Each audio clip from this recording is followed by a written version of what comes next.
E aí pessoal, tudo bem? Vamos dar uma olhada nessa questãozinha? No recipiente isolado são colocados 30 gramas de vapor de água a 100 graus Celsius. Então aqui a gente tem 30 gramas de vapor de água a 100 graus Celsius. E aí você mistura com 30 gramas de gelo fundente. Então aqui você tem gelo a temperatura de 0 graus Celsius, então quer dizer que ele é fundente, né? Quer dizer, está pronto para ser derretido.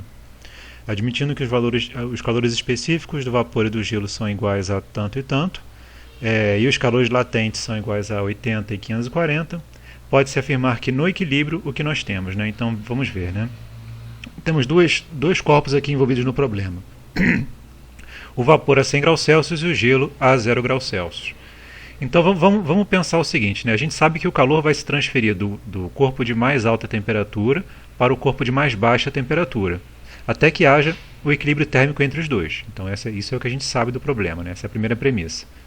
Então, quanto calor o vapor tem para fornecer? Então, vamos calcular quanto calor o vapor tem para fornecer.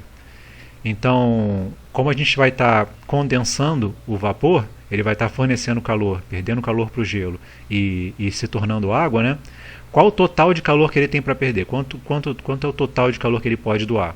Então, é a massa que nós temos de vapor, que é 30 gramas, ele fala aqui, né? 30 gramas, vezes o calor latente de vaporização, né, que é 540.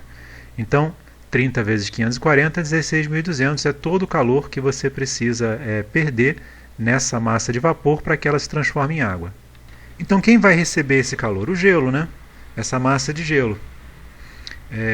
Então, quanto calor o gelo precisa receber para derreter? Vamos ver. Ele está a 0 graus Celsius, então ele está pronto para derreter. Ele está em fundente, né? Então, a massa dele é 30 e o calor latente de fusão do gelo é 80 calorias por grama. Então ele precisa receber 2.400 calorias para derreter completamente. Então eu tenho 16.200 calorias para doar, então esse processo vai acontecer até que o gelo esteja completamente derretido. Então beleza, a gente consegue derreter o gelo. E ainda sobra 13.800 calorias, né? Porque 16.200 menos 2.400, né, que eu consumi, tudo que eu tinha menos o que eu consumi, deu 13.800 calorias. Então isso é o que sobra para aquecer a água. Então vamos ver se a gente consegue levar a água de 0 até 100 graus Celsius com essa quantidade de calor, né? Então é isso que a gente vai ver agora. A gente derreteu a água, levou ela até 0 graus Celsius, transformou o gelo em água, e agora vamos ver se a gente consegue aquecer a água até 100 graus Celsius com essa quantidade de calor.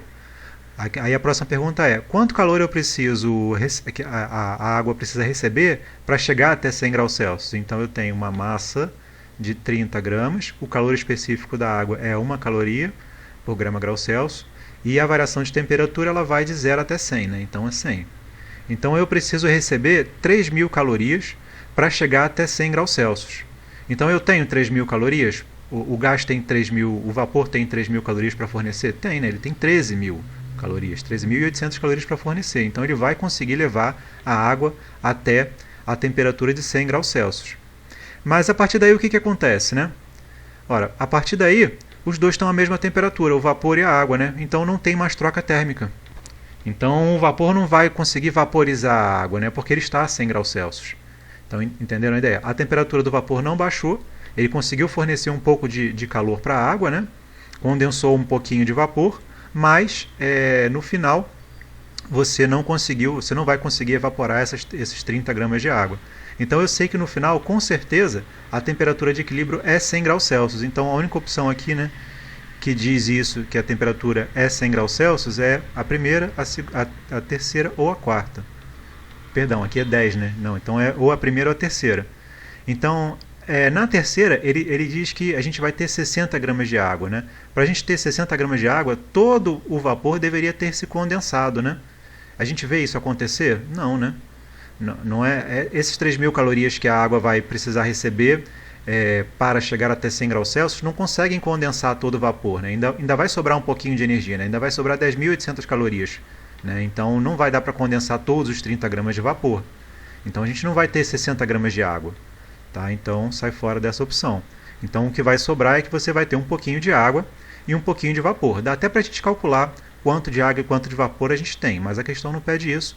Então a gente fica com a primeira opção, justamente porque a quantidade de calor que o gelo precisa receber para derreter e chegar até 100 graus Celsius não é suficiente para que o vapor se condense totalmente. Então, a única opção correta aí é a primeira opção.